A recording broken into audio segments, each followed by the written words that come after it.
Okay, so my mom just showed me a video about a preacher, and many of the things that he said shocked me because he's a preacher and teaches God's word. And so my mom's gonna ask me a few questions and my opinion on him. Now, I know this may not be everybody's opinion, but I just hope that I can reach out to you in some way.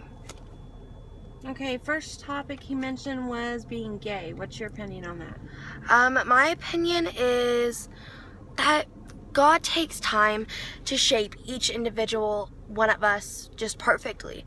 Like, he made sure that, let's say we're gay, we're lesbian, we're bisexual, and he sees what we're going to look like when we're older. He knows what we're going to look like when you're younger. He knows everything we're going to go through. And so why would you get onto people for that when it's God's choice? That's basically getting mad at God for making them like that. People think it's just that it's their choice, but it's God's choice. It's basically like saying you look up to a dog and you're like, you're not a cat. It's their choice. It's how they were made. They can't help it. Okay, so he also mentioned that being gay is a sin. Is there anybody in the world that does not have sin? There's nobody, because we're all full of sin, and God knew that. That's why he died for us. Okay, so is there one sin that's better than the other? No. Literally, I can go out right now and murder somebody, stab them in the eye, and hide their body. Somebody else could lie to their parents. It's both the same.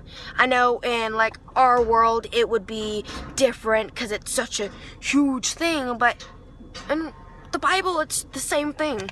Sin is sin, right? Yeah, sin is sin. Okay. Next topic, abortion. A big one. Tell me what you think. Okay, so I know a lot of people could get mad at me for this, but the preacher that we were watching, now get in mind of this, that this is a preacher. Like, it shocked me as well. But the preacher said that abortion is bad. Yes, I agree with him. But he said it is bad at all costs. Thing is, let's say, like, you were walking home from school, somebody kidnapped you and they raped you. You got pregnant. I would go for abortion, but this is me because anytime you looked at the baby, you would see the rapist's face, and it's like nothing anybody should go through. And it's just really bad of like having somebody you don't know, you have never met before, carrying their child. It's horrible, and nobody should ever have to go through that. And so I would go for abortion because you don't know them, and it's like not your decision. If you don't have a decision in something, then why should you be the one taking care of it? What about other people that are having abortion? Is it our choice to judge them? It's not our choice. It's nobody's choice to judge them. I mean, it's their decision. So, what do you think about if a 16-year-old decide to have an abortion? Are you going to be mad at that person? I would be a little upset just because they got pregnant. I mean, you're freaking 16. Why would you get pregnant? But it's their choice, and it would just be bad. But it's their choice, and that's my opinion. Okay.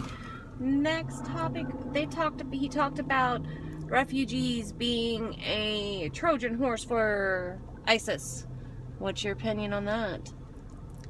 I think that it's just because a lot of people are like having some rough times in their country, and that we shouldn't judge them, and that we should be there to help them. And that basically, now this is coming from the words of a preacher, that they're basically like Trojan horses. Thing is, they're having like bad stuff in their country. They could be like having wars, and like family members could die. But it seems like a lot of people don't care about that and think that the refugees shouldn't come to us for help. I would say, like, honestly, if I was in charge of all that, I would let them in. But one of my teachers that I know, he made a good point.